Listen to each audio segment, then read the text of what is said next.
वाह, यहाँ तो दूध की फैक्ट्री खोलने का परफेक्ट जगह है। लॉन्च करते हैं। अरे मेरी स्पेस गाय, तुम तो जीरो ग्रेविटी में भी मस्त लग रही हो। ये हुई ना बात, अब बनेगी स्पेस दूध फैक्ट्री। अरे ये दूध तो हवा में तैर रहा है। रुको रुको, दूध भाग रहा है। वाह, स्पेस टेक्नोलॉजी जिंदाबाद।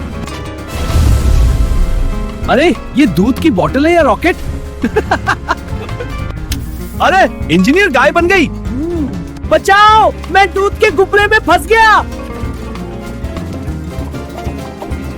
बचाओ! लगता है स्पेस दूध फैक्ट्री चलाना इतना आसान नहीं।